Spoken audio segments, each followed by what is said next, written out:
Assalamualaikum warahmatullahi wabarakatuh.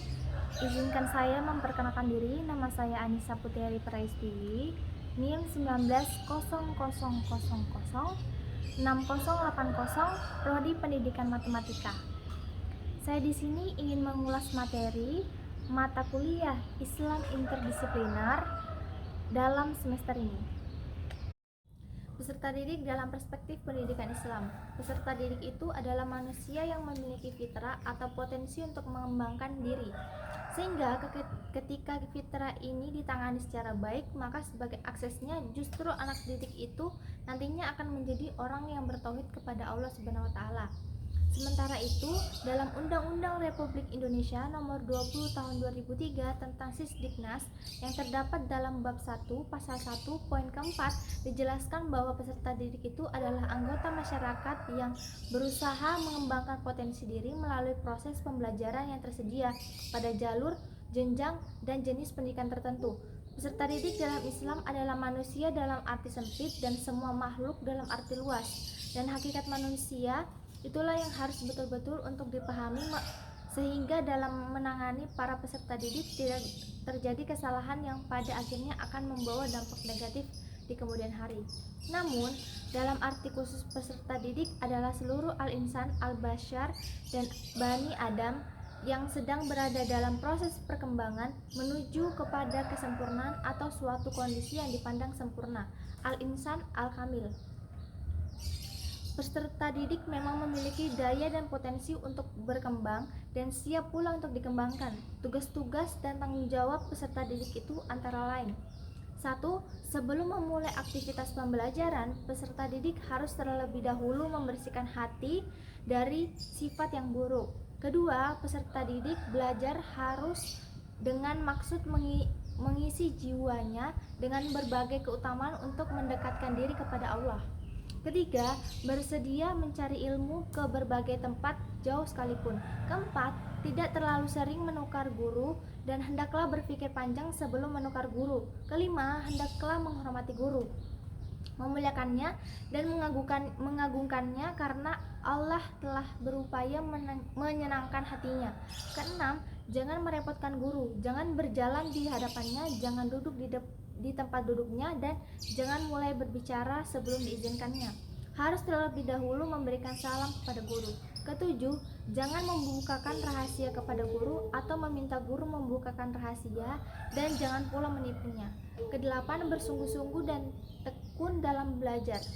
Kesembilan, saling bersaudara dan mencintai sesama peserta didik. Kesepuluh, peserta didik hendaknya senantiasa mengulangi pelajaran baik di waktu senja dan menjelang subuh atau antara waktu isya dan makan sahur. Konsep interaksi edukatif dalam pendidikan Islam. Tujuan pendidikan yaitu menciptakan manusia yang berakhlak al-karimah, menjauhkan sikap sombong, dan menanamkan sikap rendah hati, sabar, dan tawadu dalam situasi bagaimanapun. Menurut Al-Aziz, pendidikan adalah orang yang bertanggung jawab dalam menginternalisasikan nilai-nilai agama dan yang berupaya menciptakan individu yang memiliki pola pikir ilmiah dan pribadi yang sempurna. Dalam dunia pendidikan, unsur yang paling penting adalah guru dan peserta didik. Mereka memiliki ikatan hubungan yang disebut interaksi edukatif, yaitu interaksi yang dibuat dengan tujuan mengubah perilaku seseorang, yaitu murid, ke arah yang lebih baik atau pintar. Pintar yang dimaksud yaitu dalam segi kognitif, psikomotorik, dan efektif. Jika dilihat pada kedua komponen tersebut, guru merupakan salah satu komponen terpenting dalam proses pembelajaran belajar mengajar. Karena besarnya peranan tersebut, maka seorang guru atau pendidik harus memiliki kompetensi. Sifat-sifat dasar pendidik pada kisah-kisah dalam Al-Quran meliputi kebijakan penuh kasih sayang, demokrasi, mengenal murid dan memahami kejiwaannya, berpengetahuan luas, memahami materi, sabar, dan ikhlas. Karakteristik anak didik meliputi patuh, tabah, sabar, mempunyai kemauan atau cita-cita yang kuat, serta tidak putus asa dan bersungguh-sungguh dalam mencari ilmu, sopan santun, rendah hati, dan hormat kepada guru. Metode pendidikan dalam interaksi edukatif. Metode adalah cara yang digunakan untuk mendapatkan tujuan. Istilah cara dalam pelaksanaan pendidikan bisa disebut model, pendekatan, strategi, metode, teknik, dan taktik. Semua itu dapat dikatakan cara seorang guru dalam melakukan kegiatan pengajaran untuk mencapai tujuan pembelajaran. Untuk itu, peranan metode ini akan nyata jika guru memiliki metode yang sesuai dengan tingkat kemampuan yang hendak dicapai oleh tujuan pembelajaran. Kemampuan mengolah interaksi edukatif guru pendidikan agama Islam. Guru pendidikan agama Islam merupakan figur dari seorang pemimpin yang setiap perbuatannya akan menjadi panutan bagi peserta didik. Sehingga guru pendidikan agama Islam harus dapat menjaga kewibawaan agar jangan sampai seorang guru pendidikan agama Islam melakukan hal-hal yang menghilangkan kepercayaan yang telah diberikan masyarakat kepada guru pendidikan agama Islam. Syarat terpenting bagi guru pendidikan agama Islam adalah: 1. Umur harus sudah dewasa. 2. Kesehatan harus meliputi kesehatan jasmani dan rohani. 3. Keahlian harus menguasai bidang yang diajarkan dalam menguasai ilmu pendidikan termasuk ilmu mengajar. Dan 4. Harus berkepribadian muslim. Tugas guru pendidikan agama Islam juga meliputi: pertama, tugas pengajar atau guru sebagai pengajar. 2. Tugas bimbing dan penyuluhan atau guru sebagai pembimbing dan memberikan bimbingan. 3. Tugas administrasi atau guru sebagai pemimpin, manajemen kelas. Interaksi edukatif adalah interaksi yang berlangsung dalam suatu ikatan untuk tujuan pendidik dan pengajar. Dalam artian yang lebih spesifik, pada bidang pengajar dikenal dengan istilah interaksi belajar mengajar. Interaksi guru dan siswa merupakan faktor yang sangat penting dalam menunjang keberhasilan studi, karena bantuan guru terhadap siswa di dalam maupun di luar pelajaran dapat berpengaruh, terutama dorongan yang bersifat psikis untuk menyelesaikan tugas-tugas dan penyelesaian studi. Bagi siswa, guru pada umumnya merupakan figur yang memberikan semangat belajar. Adapun komponen-komponen interaksi edukatif antara lain sebagai berikut. Pertama, tujuan. Tujuan merupakan hal yang pertama kali harus dirumuskan dalam kegiatan interaksi edukatif, sebab tujuan dapat memberikan arah yang jelas dan pasti kemana kegiatan pembelajaran dibawa oleh guru. B. Bahan pelajar. Bahan pelajar adalah unsur inti dalam kegiatan interaksi edukatif, sebab tanpa bahan pelajar, proses interaksi edukatif tidak akan berjalan. Dalam pemilihan pelajaran harus disesuaikan dengan kondisi tingkatan murid yang akan menerima pelajar. Selain itu, bahan pelajar mutlak harus dikuasai guru dengan baik. C. Metode. Metode adalah suatu cara yang digunakan untuk mencapai tujuan yang telah ditetapkan. Karakteristik metode yang memiliki kelebihan dan kelemahan, maka guru menggunakan metode yang bervariasi. D. Alat. Alat adalah segala sesuatu yang dapat digunakan dalam rangka mencapai tujuan pelajaran. Alat non-material dan alat material biasanya digunakan dalam kekuatan interaksi edukatif. Alat non-material berupa seluruhan pemerintah, larangan, dan nasihat.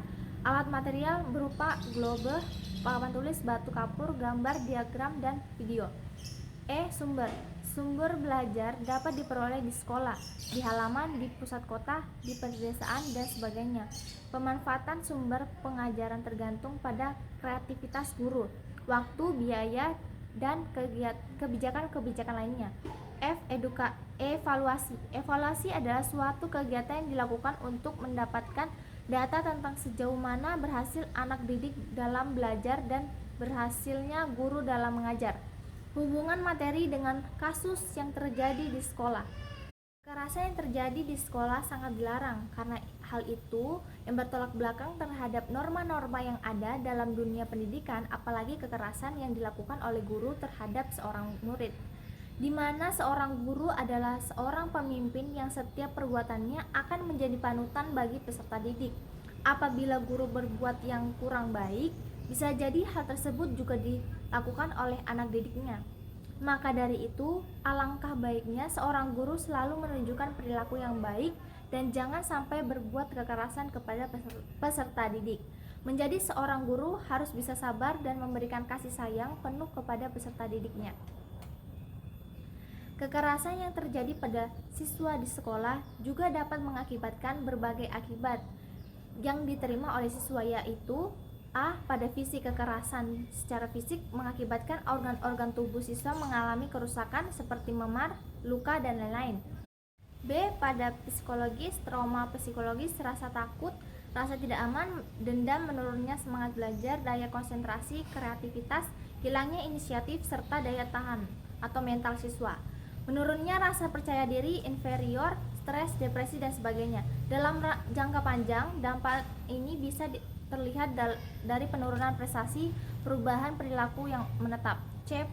Sosial, siswa yang mengalami tindakan kekerasan tanpa ada penanggulangan bisa sejak saja menarik diri dari lingkungan pergaulan karena takut, merasa terancam, dan merasa tidak bahagia berada di antara teman-temannya.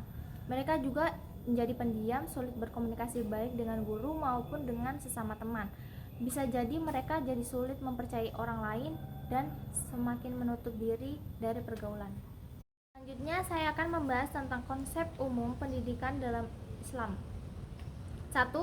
Apa pengertian pendidikan Islam? Pendidikan Islam adalah proses bimbingan kepada manusia yang mencakup jasmani dan rohani yang berdasarkan pada ajaran dan dogma agama Islam agar terbentuk kepribadian yang utama menurut aturan Islam dalam kehidupan sehingga kelak memperoleh kebahagiaan di akhirat nanti. Kedua, apa saja dasar pendidikan Islam? Dijelaskan. Dasar yang melandasi pendidikan Islam bersumber dari Al-Quran, As-Sunnah, dan Rayu. Ketiga sumber pokok tersebut digunakan secara hierarkis, di mana jika Al-Quran yang bersifat global sebagai pijakan utama dioperasionalkan dengan penjelasan As-Sunnah. Jika dalam kedua sumber tersebut tidak ditemukan, maka menggunakan Rayu hasil ijtihad pada ahli dapat dijadikan rujukan dalam pendidikan Islam. Ijtihad dalam menggunakan Rayu ini tidak bertentangan dengan Al-Quran dan As-Sunnah. Sedangkan dasar pendidikan Islam sebagai operasional dan realitas bisa ditinjau dari aspek histori, sosiologi, ekonomis, filosofi, psikologis, politik, dan fisiologis yang menghasilkan perbaikan pendidikan Islam. Ketiga, apa saja tujuan pendidikan Islam? Jelaskan. Tujuan pendidikan Islam adalah untuk membimbing dan mendidik seseorang untuk memahami ajaran agama Islam. Diharapkan mereka memiliki kecerdasan berpikir, kecerdasan emosional, dan memiliki kecerdasan spiritual untuk bekal hidup menuju kesuksesan dunia dan akhirat. Keempat, nilai-nilai apa saja yang terdapat dalam pendidikan Islam? Jelaskan. Pertama, nilai iman. Perintah menegaskan Allah Subhanahu wa Ta'ala, perintah beriman kepada Allah dan Rasul-Nya, bertakwa kepada Allah dan Rasul-Nya, beriman kepada hari pembalasan. Kedua, nilai ibadah, melakukan perintah amar ma'ruf nahi munkar kepada orang lain termasuk kepada kaumnya agar mengajak ke jalan yang lurus, yaitu keyakinan kepada Allah Subhanahu wa Ta'ala. Ketiga, nilai akhlak, lemah lembut dalam berdakwah, berbaik sangka, belas kasih, dan saling menasehati, sabar, larangan bersikap sombong, dan larangan tidak menghargai orang lain. Kemudian, bagaimana sih menjadi seorang pendidik dalam pelaksanaan pembelajaran matematika agar efektif dan tidak terlepas dari nilai-nilai Islam? Pertama, sebelum belajar matematika, semua murid melakukan tadarus Al-Quran, membaca doa, dan Asmaul Husna sebelum memulai pelajaran dan sebagainya. Kedua, di sela-sela pembelajaran, guru sedikit membekali murid tidak hanya pengetahuan tetapi juga pendidikan moral. Ketiga, selalu mengawasi murid. Keempat, pembelajaran matematika yang efektif bisa dilakukan dengan cara dihubungkan dengan kehidupan sehari-hari. Dan yang terakhir, perbanyak latihan soal. Sekian pengulasan materi mata kuliah Islam Interdisipliner yang saya sampaikan. Mohon maaf jika ada kesalahan dan kekurangan dalam pengucapan. Wassalamualaikum warahmatullahi wabarakatuh.